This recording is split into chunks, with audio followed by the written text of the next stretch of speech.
ध्यानावस्थित होकर भौतिक जीवन प्रवाह पर चित्त जमाओ।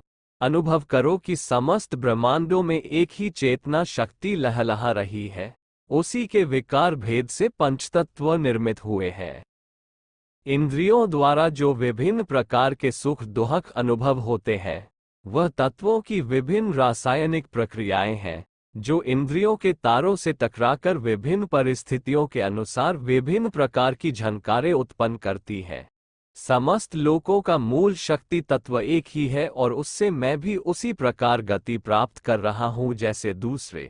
यह एक साझे का कंबल है जिसमें लिपटे हुए हम सब बालक बैठे हैं। इस सच्चाई को अच्छी तरह कल्पना में लाओ, बुद्धि का ठीक ठीक अनुभव करने, समझने और हृदय को स्पष्टतः अनुभव करने दो। स्थूल भौतिक पदार्थों की एकता का अनुभव करने के बाद सूक्ष्म मानसिक तत्व की एकता की कल्पना करो।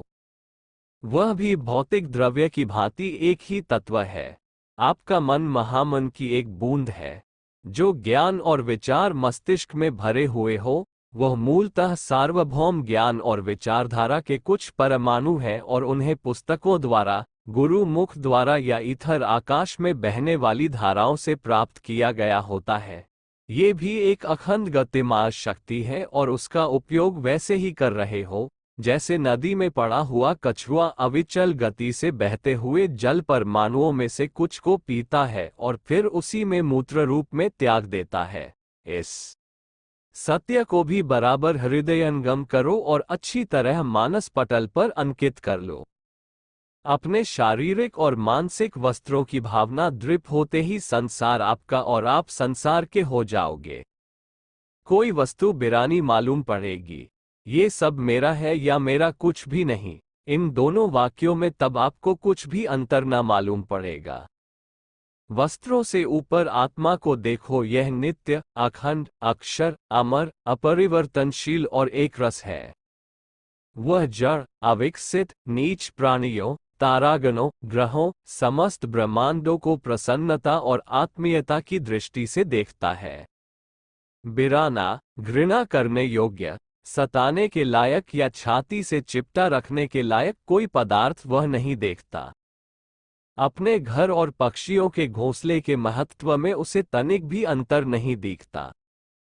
ऐसी उच्च कक्षा का प्राप्त हो जाना केवल आध्यात्मिक उन्नति और ईश्वर के लिए ही नहीं, वरन सांसारिक लाभ के लिए भी आवश्यक है।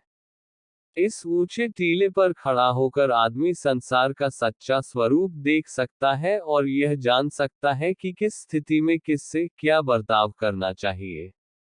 उसे सद्गुणों का पुंज, उचित क्रिया, कुशलता और सदाचार सीखने नहीं पड़ते, वरन केवल यही चीजें उसके पास शेष रह जाती हैं।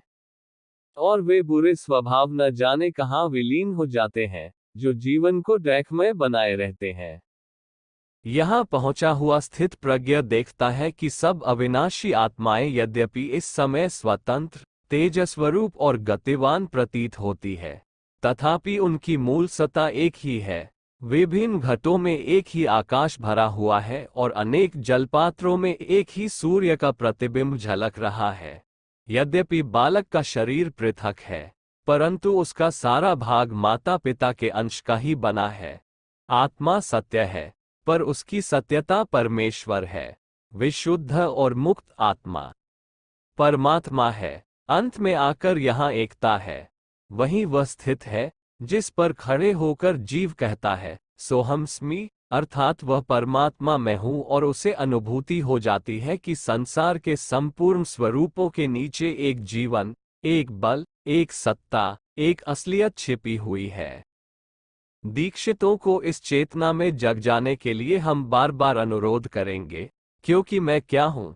इस सत्यता का ज्ञान प्राप्त करना सच्चा ज्ञान है। जिसने सच्चा ज्ञान प्राप्त कर लिया है, उसका जीवन प्रेम, दया, सहानुभूति, सत्य और उदारता परिपूर्ण होना चाहिए। कोरी कल्पना या पोथी पाठ से क्या लाभ हो सकता है। सच्ची सहानुभूति ही सच्चा ज्ञान है और सच्चे ज्ञान की कसौटी उसका जीवन व्यवहार में उतारना ही हो सकता है।